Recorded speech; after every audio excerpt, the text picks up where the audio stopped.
Hello السلام علیکم friends, امید کرتا ہوں کہ آپ لوگ ٹھیک ہوں گے۔ آج کا جو ہمارا ٹاپک ہے وہ یہ ہے صبر کی طاقت۔ اس میں ایک چڑیا اور اس کے بچوں کے بیچ کی کہانی ہے کہ جب ایک چڑیا کا حادثہ ہو جاتا ہے، اس کی وہ اڑ رہی ہوتی ہے، اس پہ کوئی حملہ کر دیتا ہے جس سے اس کی ٹانگیں ٹوٹ جاتی ہیں۔ وہ اپنے بچوں کے لیے کھانا لے کے آ رہی ہوتی ہے، تو تب وہ اس کی ٹانگیں ٹوٹ جاتی ہیں، اسے چلنا مشکل ہو جاتا ہے، لیکن وہ تب بھی مشکل سے صبر کے ساتھ چلتے ہوئے اپنے گھونسلے کی طرف آتی ہے۔ بے شک اسے درد ہو رہا ہوتا ہے، لیکن پھر بھی اپنے گھونسلے کی طرف آتی ہے۔ جب اپنے بچے کو کھانا دیتی ہے تو اس کے بچے اس سے پوچھتے ہیں، ماں آپ کو درد نہیں ہوئی؟ وہ کہتی ہے، بیٹا درد ہوئی تھی، لیکن مجھے یاد تھا کہ میرے بچے بھوکے ہیں، مجھے انہوں کے لیے کچھ نہ کچھ لے کے جانا ہے۔ جو ایک ماں ہوتی ہے اس کے لیے بچے سارے برابر ہوتے ہیں، چاہے وہ ایک بچہ کہے کہ ماں مجھے بتاؤ کہ آپ مجھ سے زیادہ پیار کرتی ہو کہ یا اس سے، تو ماں اس کا دل رکھنے کے لیے فی الحال بول دیتی ہے کہ بیٹا میں تم سے پیار کرتی ہوں، لیکن ماں سب سے ایک جیسا ہی پیار کرتی ہے۔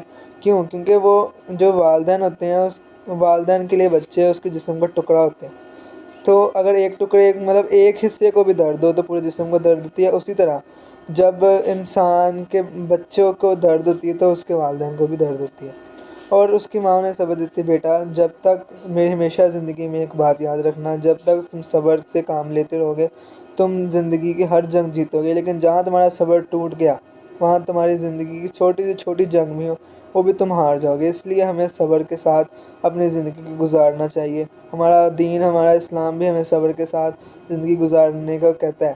جس طرح کہ جنگ بدر دیکھ لیں، 313 کے ساتھ 1000 کا مقابلہ تھا، 313 مسلمان تھے، 1000 کافر تھا، لیکن انہوں نے صبر، ہمت اور اللہ پہ یقین رکھا تو وہ جنگ جیت گئے، جو جیتنا ناممکن تھا، کیونکہ مسلمانوں کے پاس نہ اس وقت اتنے ہتھیار تھے نہ کچھ اور، لیکن دوسری طرف کفار کے پاس سارا کچھ تھا۔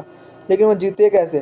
انہوں نے صبر کیا، انہوں نے اللہ کے اوپر یقین کامل رکھا، آپ صلی اللہ علیہ وسلم کی باتوں پہ یقین کامل رکھا اور صبر سے لڑے، تو ان کے لیے پھر اللہ جو صبر سے لڑتا ہے تو اس کے لیے اللہ اپنی نصرت، اپنی مدد بھیجتے ہیں۔ تو ہمیں اس لیے چاہیے کہ ہم صبر سے کام لیں۔ آج کی چھوٹی سی ویڈیو کو آپ کو چاہیے کہ آپ سمجھیں اور اپنی زندگی میں صبر سے کام لیں۔ تو آج کی ویڈیو کے لیے صرف اتنا ہی۔ اللہ حافظ۔